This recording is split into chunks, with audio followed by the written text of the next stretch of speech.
Elias's fingers brushed against the cool, armored plates of Xylos's primary hand as he reached for the holographic display. It was the first time in 3 years he had initiated contact. The matriarch didn't flinch, but the plates along her neck flared a sudden, sharp intake of breath in a language of clicking valves.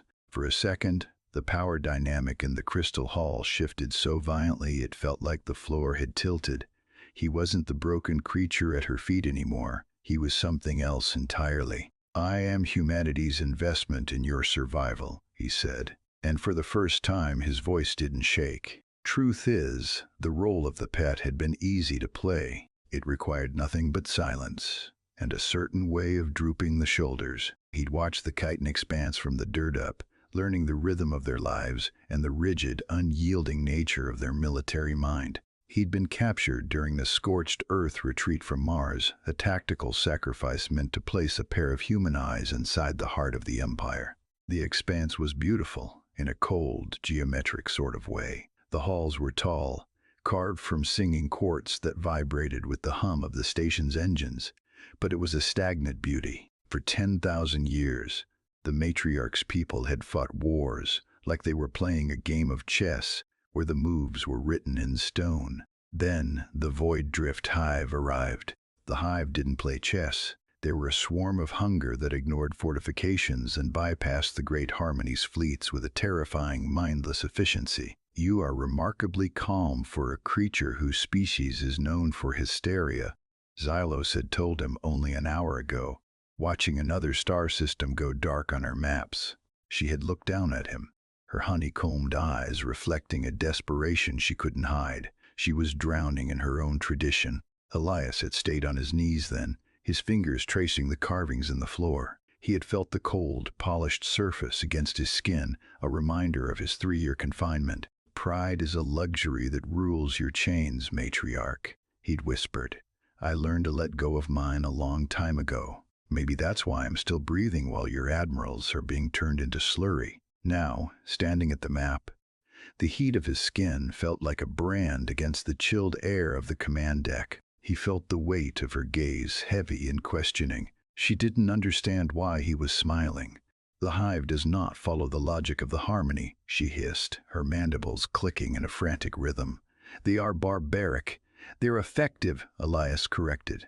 He moved his hand, and the holographic map swirled. He began to delete the neat, orderly lines of the Imperial defense. "You want to win pretty. You want to keep your dignity while you bleed out. We learned to fight ugly because fighting pretty meant dying." He looked at her, seeing the flicker of fear in those amber eyes. "Chaos isn't our weakness, Xylos. It's our native environment." He didn't just touch the map. He broke it. He began to feed in coordinates that made no sense to the Harmony supply depots used as bait, gravity wells used as slingshots, and civilian stations packed with enough explosives to crack a moon. It was a strategy of madness. It was human. The command deck shuddered as the first wave of human derelicts ships the Expanse had dismissed as floating husks for decades suddenly burned white-hot with fusion fire. These weren't the sleek, singing crystal vessels of the Harmony. They were jagged, scarred boxes of iron and spite, hidden in the blind spots of the Empire's own sensor arrays. Silas watched the tactical display in a daze, her secondary limbs twitching with a frantic, involuntary rhythm. Thousands of signals were winking into existence across the border worlds. It wasn't an invasion. It was an awakening. "We've been here the whole time," Elias said, his voice cutting through the roar of the station's atmospheric stabilizers. "You thought we were too broken to be dangerous? Truth is, we just needed you to look the other way while we built a graveyard for your enemies." The Void Drift Hive didn't know how to process the change. They were used to the predictable rhythmic pulses of chitin weaponry. They weren't prepared for the human thresher tactics. One of the derelicts, a bulky ore hauler refitted with massive kinetic slugs, didn't fire from a distance. It accelerated directly into the heart of a Hive carrier, its pilot ejecting only seconds before impact. The resulting explosion was messy.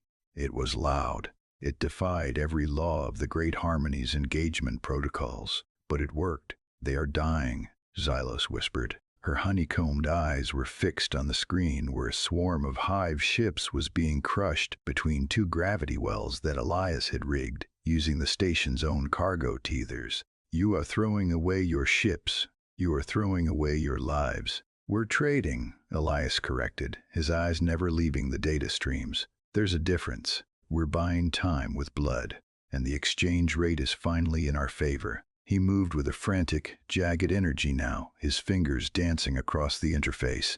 He was directing the combined fleet like a conductor leading a riot. He sent a squadron of chitin interceptors on a suicide run that turned into a brilliant flanking maneuver when they used the debris of a human freighter as a physical shield. It was brutal. It was exhausting.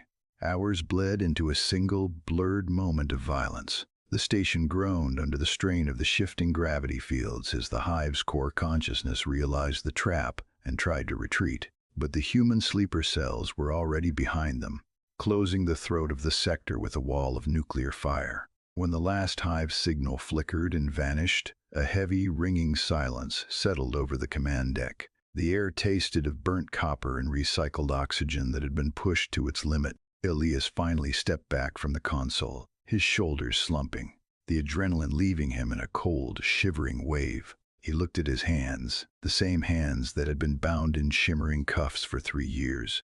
Xylos approached him. She didn't tower over him this time. She moved slowly, her armor plates clicking softly in a gesture of profound submission. She looked at the screen, then at the man who had been her pet, her captive, and finally, her savior. She didn't reach for his throat.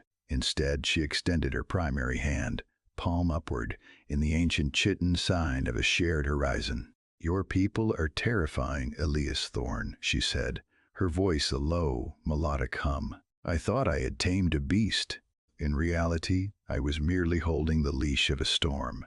Elias looked at the hand, then up at the matriarch. He didn't take it immediately. He let the silence hang, let the weight of the last 3 years breathe between them. "The leash is gone, Xylos," he said, his voice rasping. "But if you're looking for an ally who knows how to fight in the dirt, we're still here." He placed his hand in hers. The skin was warm against her cold, chitinous shell. It was the beginning of something new, a bond forged not in the elegance of tradition, but in the beautiful, desperate chaos of survival. "Would you like me to generate a tactical report or an image of the combined human and chitin fleet after the battle?"